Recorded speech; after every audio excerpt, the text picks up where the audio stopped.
So next presentation will be on multiprocessing for hyperparameter tuning of machine learning models by Dr. Nikos Bakas, who is a senior data scientist at GRNET, and our expert in fundamental mathematical modeling of machine learning algorithms, as well as applications in a variety of thematic areas. So Nikos, the floor is yours.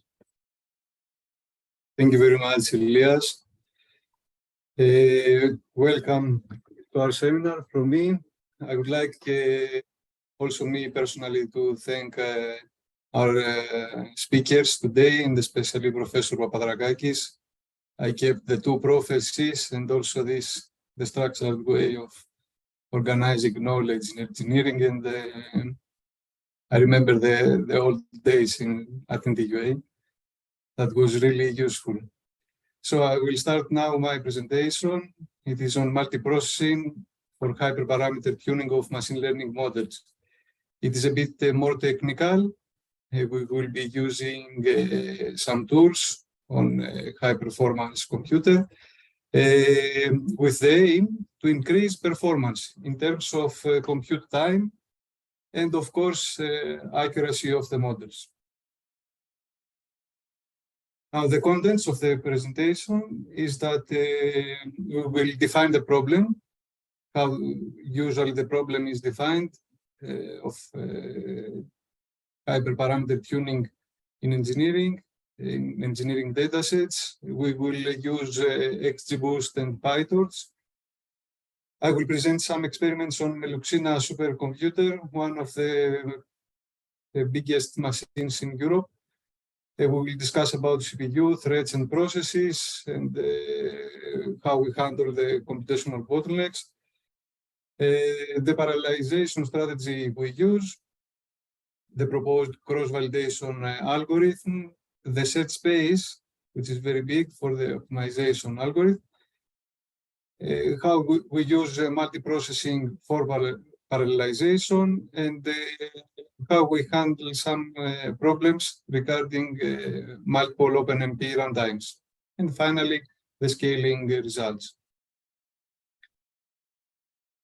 Now, what we want to do, we want to optimize the machine's usage. We have some data sets. Let's say that we have the data set that George mentioned before, with some hundreds, thousands, or hundreds of thousands beams. And we want to train a machine learning model to predict the strength of the beam based on some input parameters like the depth, the width of the beam, etc. Nowadays, in big machines, in supercomputers, first of all, if we try to do this on our laptop, probably it will not be machine learning, it will be machine burning, because we will need some days to do, or even weeks or months to do a robust hyperparameter tuning. So we need bigger machines. However, usually in these machines, we have a lot of threads on each node. While the deep learning frameworks and also the tree-based methods, they do not scale across many CPUs. So on Meluxina, for example, we have 256 threads, and we will only utilize like 8 or 16 of them. Another issue is that GPUs are also big, which are very powerful, but in deep learning, we usually split the dataset into batches, and if we use even with big batch sizes, we still do not exploit the power of the GPUs, because one node, for example, might have like 4 GPUs with 40 gigabytes each. So it is a huge compute power. On the other hand, we want to run many models on this machine, and each model run in different compute time. So parallelizing many models is a complex process. Regarding scaling, I have this figure here. On the x-axis, we have the number of threads, and on the y-axis, the scaling of the method. How many times faster is the training of XGBoost? We see that usually after 8, 10, or 16 threads, there is a flattening of these curves. So actually, there is no benefit of the many threads, except the case where we have many features in the dataset, many parameters, many input variables, which is not common in engineering. So initially we can say that many CPUs are not useful. This is the system architecture of Melucina supercomputer. We have the GPU module and the CPU module. As we said, the CPU has 256 threads, and the GPU has 4 NVIDIA of 40 gigabytes each. Just to remind you, with the structure of the CPU, on top is the main processor, which is consisted of many cores. Each core has one or more threads if we use hyperthreading, and each task we send to the CPU might have one or more threads. Now, what is the tuning strategy that we used to optimize our models? We train in parallel one model per thread or per a few threads, because we have 256 threads. We need to optimize 100 models, we optimize 1,000 models. So this is not always constant. This depends on the needs of the specific application. So we need to split our models into many cores and, of course, threads.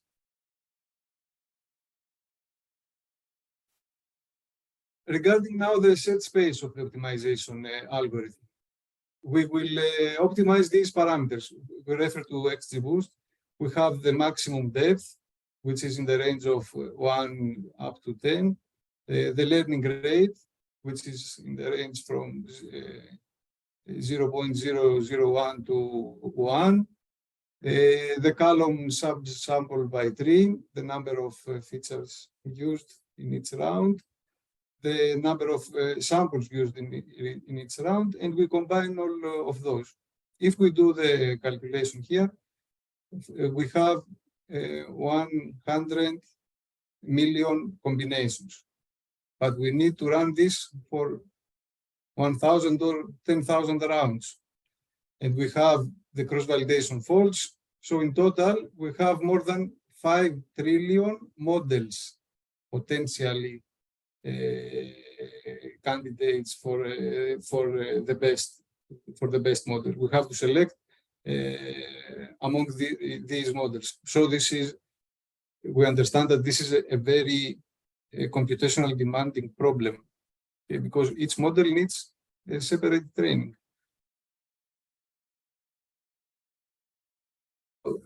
About the cross-validation strategy we use to train our models, it is very important that we split. Usually in machine learning, we split randomly the train into train and validation set. Here we use a more structured way where we randomly permute, but without overlapping.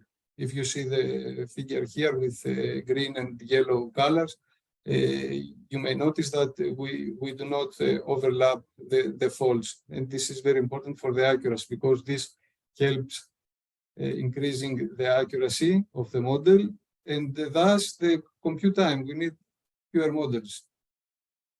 I noticed this because ready-to-use machine learning codes usually do not use this strategy. Furthermore, we have the optimal number of rounds. We do not know how many rounds or epochs if we use neural networks we need to train. So when we do tuning, we should select, apart the hyperparameters, also the number of epochs or number of rounds. What we do here is that we train up to a specific number of epochs, and then we select the one exhibited the lowest validation accuracy. So with this computational approach, we need to run fewer models because we have all the response. Finally, about the strategy of the tuning, we use a two-step tuning because it is not useful to tune all the models for the maximum number of epochs or maximum number of rounds. We start with fewer epochs, like 100, and a lot of models, like 1,000 or 10,000. And afterwards, on the second round, we use the best, let's say 100 of the 1,000 models and more epochs.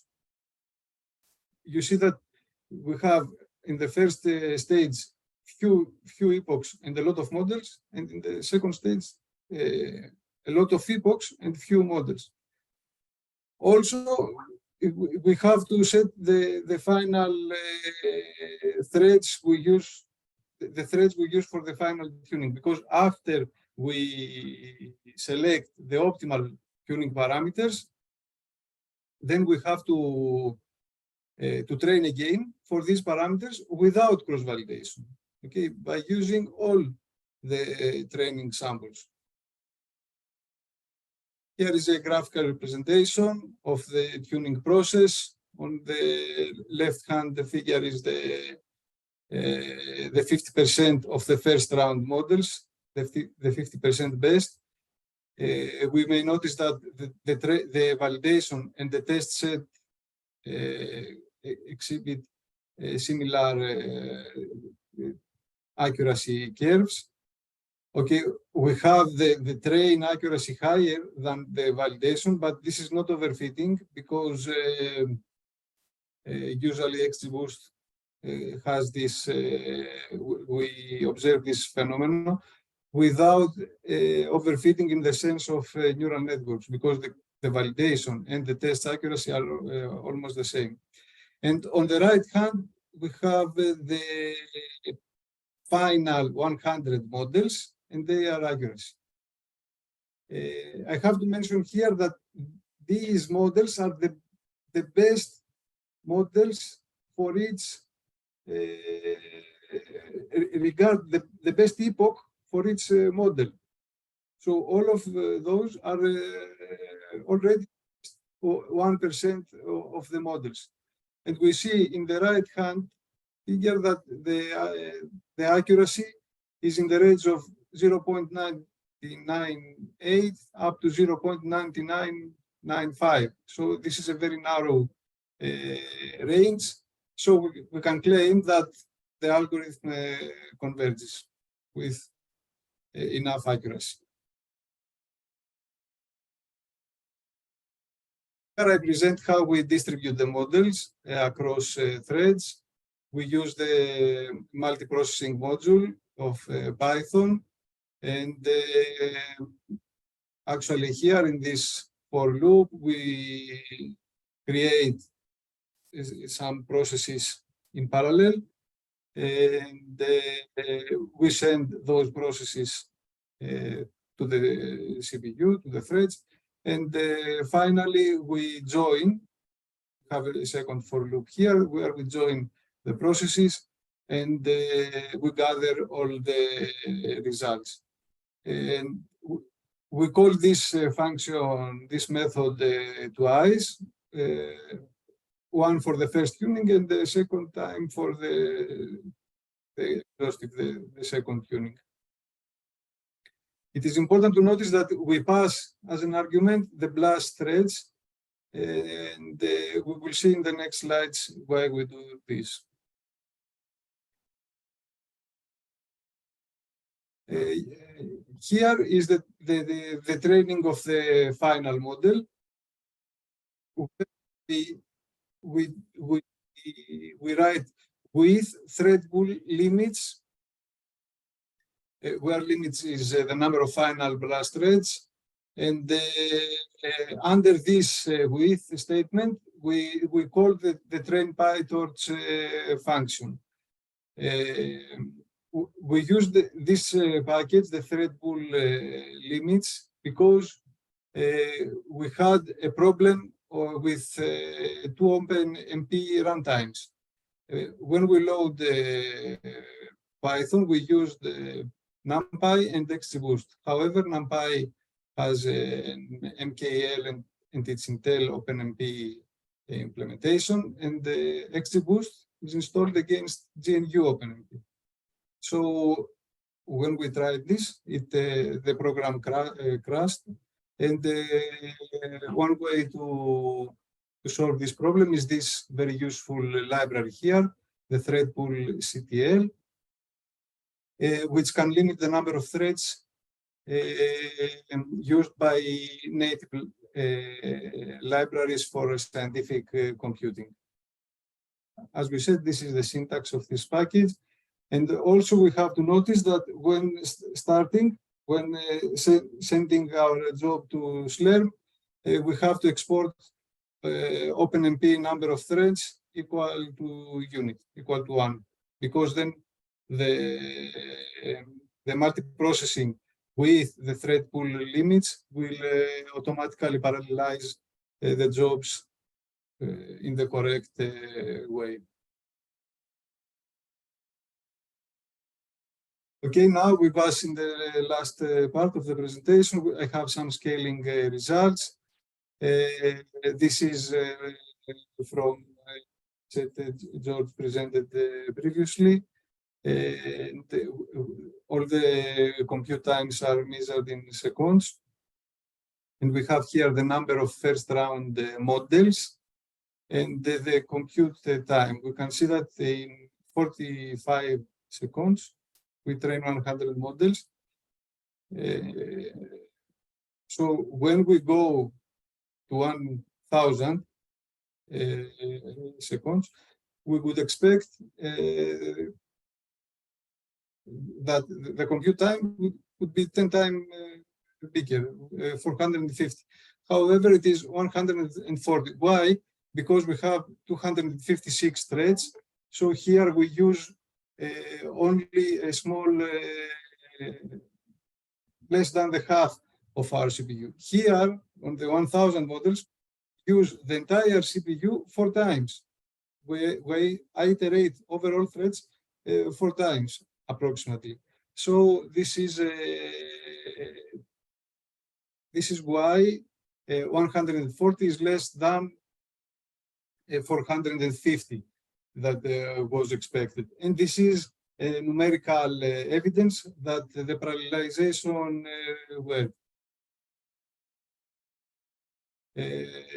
Similarly here, for the second round, we have for 10 models 353 seconds, for 100 models 528, and for 1000 approximately 2000 seconds. You may notice that the 528 is not 10 times the 353, and this is because of the parallelization. And here is the final round, the scaling of the final round. We have the compute time with respect to the blast threads, how many threads we use in blast. We see that after 8 threads, we can say that we have no scaling for this dataset, which is a narrow dataset, 100,000 samples and 6 columns. So this is similar to the first plot I presented before. Finally, we have here a table presenting the scaling up of this multiprocessing algorithm program. Use 100 rounds for the first queue, 250 models to exploit the entire CPU, and in the second round, 1,000 rounds and 25 models.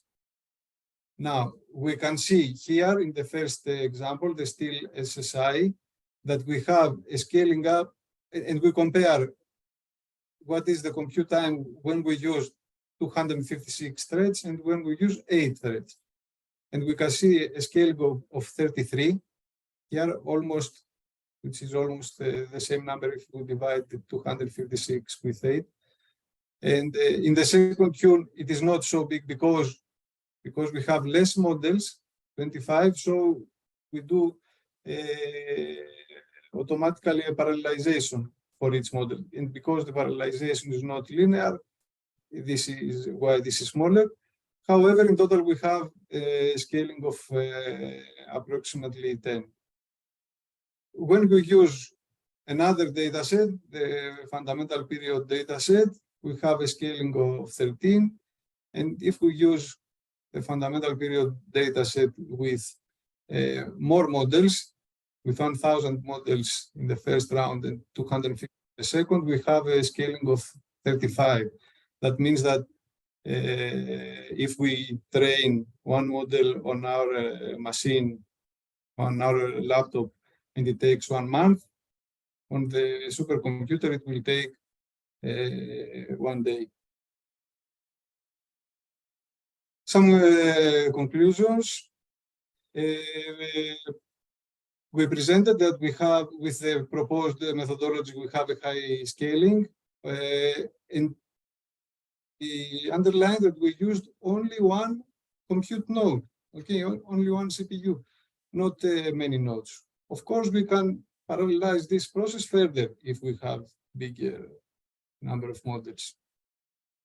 We presented also the computational gains of optimizing the number of rounds and the two-step tuning process.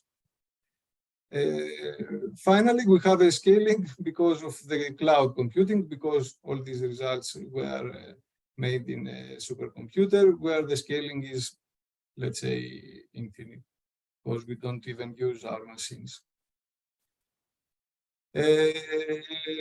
Finally, as we said in the beginning, I work for EuroCC Greece, and you can contact us for access to HPC resources, optimized computer codes for AI, consulting and training of AI and HPC, and co-development of industrial and scientific projects. Thank you very much for your attention. And we can continue with questions or the next presentation.